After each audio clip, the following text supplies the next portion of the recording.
حضرت مولا علی شیر خدا کرم اللہ تعالی وجہ الکریم فرمایا کرتے تھے کہ دنیا دار اور دنیا کے لوگ اس طرح ہیں جس طرح بکھری ہوئی بھیڑیں چرواہے کے لیے مشکل پیدا کر دیتی ہیں۔ اسی طرح جو آدمی دنیا داروں کو راضی کرنے کے موڈ میں آ جاتا ہے، لوگوں کی گڈ بک میں آنا چاہتا ہے، تو وہ اس چرواہے کی طرح پریشان ہو جاتا ہے۔ بھیڑیں بپھر جائیں، بکریاں بپھر جائیں تو ادھر والی وہ ہانگ کے لاتا ہے تو ادھر والی نکل جاتی، اور ادھر والی کو ہانگ کے لاتا ہے تو ادھر والی نکل جاتی۔ کس کس کے معیار پہ پورا اترے گا؟ کس کس بندے کو راضی کرے گا؟ اللہ اپنے بندوں کو مشکلات میں ڈالتا ہی نہیں۔ رب فرماتا ہے تمہیں اس کام لگایا ہی نہیں، تم اس طرح کرو، واللہ ورسولہ احق ان یردوہ، اس طرح کرو، اللہ اور اس کے رسول کو راضی کرو، یہ تمہارے لیے زیادہ بہتر ہے۔ اچھا، ایک بات بڑی لطیف ہے، ان یردوہما نہیں فرمایا، تثنیہ کا صیغہ نہیں، حالانکہ واللہ ورسولہ ذات دو ہیں۔ عربی کے اندر واحد کے بعد تثنیہ آتا ہے اور تثنیہ کے بعد جمع ہے۔ اب یہاں قانون جو عربی کا ہے وہ یہ ہے کہ یہاں کہا جاتا کہ واللہ ورسولہ ان یردوہما، کہ اللہ اور اس کے رسول دونوں کو راضی کیا جائے، لیکن یہاں یہ نہیں فرمایا، بلکہ فرمایا واللہ ورسولہ احق ان یردوہ، ذاتیں دو ہیں۔ آگے جو رضا کے لیے صیغہ ہے وہ دو کا نہیں، وہ واحد کا ہے۔ فرمایا ذاتیں بظاہر دو ہیں پر ان کی رضا ایک ہی ہے۔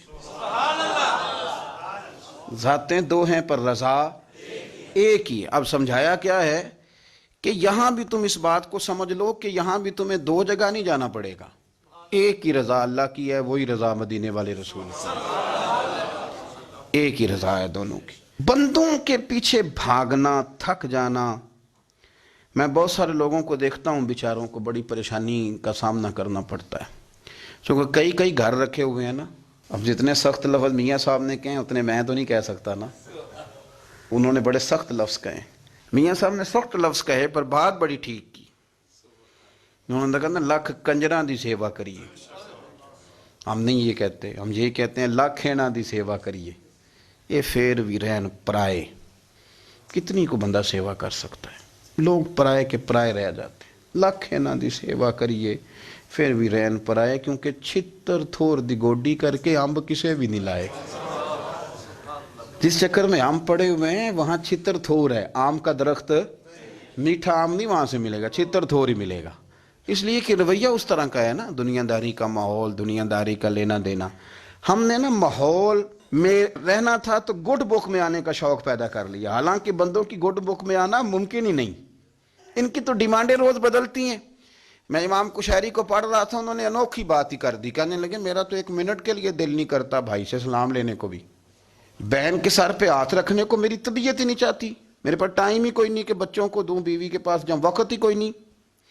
کہنے لگے میرا تو درود شریف پڑھنے کو دل کرتا ہے، قرآن پاک پڑھنے کو دل کرتا ہے، مسجد رہنے کو دل کرتا ہے، میرا بالکل دل نہیں کرتا ان کے پاس جانے کو، میں تو اس لیے جاتا ہوں کہ مجھے مدینے والے نے بھیجا ہے۔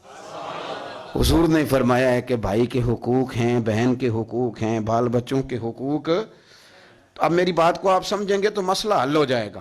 وہ فرماتے ہیں یہ جو میں حق ادا کر رہا ہوں تو ان کے لیے نہیں کر رہا، ان کے لیے تھوڑی کر رہا ہوں، میں تو یہ حق ادا کر کے بھی راضی اللہ رسول کو ہی کر رہا ہوں۔ میرے پیش نظر جو رضا ہے وہ میرے رب اور اس کے رسول صلی اللہ علیہ وسلم کی ہے۔ میں اگر کسی بندے کی خدمت بھی کروں تو اس میں بھی میرا مقصود وہ بندہ نہیں، میرا مقصود میرا اللہ ہے، میرے مقصود میرے حبیب ہیں، بندہ مقصود نہیں۔ آپ الجھ جائیں گے۔ آپ یقین کریں بعض لوگ بڑے سوشل طور پہ ایکٹیو ہیں، بیچارے بڑی محنت کرتے ہیں، میں نے دیکھا ہے، بڑی تگ و دو کرتے ہیں بندوں کو راضی کرنے کے لیے۔ ایک تو بولنا بڑا پڑتا ہے ان کو، جس محفل میں جانا ہے اس طرح کی باتیں کرنی، اگر محفل سیاسی لوگوں کی ہے تو باتیں سیاسی، تاجر بیٹھے ہیں تو باتیں تجارتی، مولوی پیر بیٹھے ہیں تو باتیں مذہبی، یعنی پورا ایک تو ہر روز 6 رنگ دن میں بدلنا بڑا مشکل کام ہے۔ ایک تو یہ بیچارے اتنی مشکل ان کو کرنی پڑتی ہے یہ اداکاری، اس پر متضاد یہ کہ پھر الجھے ہوئے ہیں، سوشل لوگ ہیں، 6 ایک دن میں ان کو فنکشن پہ جانا ہے، اب ایک جگہ پہ خود گئے، ایک جگہ پہ بھائی کو بھیجا، ایک جگہ پہ بیٹے کو بھیجا، ایک جگہ پہ دوست کو کہا، چونکہ سارے بندے راضی کرنے، ایک جگہ دوست کو کہا میں نے لفافے میں بند کر دیے رہے، تحفہ اوپر میں نے نام لکھ دیا، میری حاضری ضرور لگوا دینا۔ اوئے ہوئے ہوئے، آپ کو پتہ ہی نہیں، آپ نے جس کو بڑا، چونکہ آپ دنیا داری رکھ رہے تھے نا، تو وہ بھی تو دنیا داری تھا نا، اس کے ساتھ آپ دنیا داری کر رہے تھے۔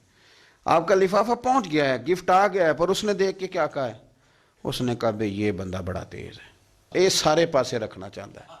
اللہ رسول نے ہمیں کہا الجھ جاؤ گے، تھک جاؤ گے، واپس آ جاؤ۔ زیادہ حق بنتا ہے کہ تم اللہ کو راضی کرو اور اللہ کے رسول کو راضی کرو۔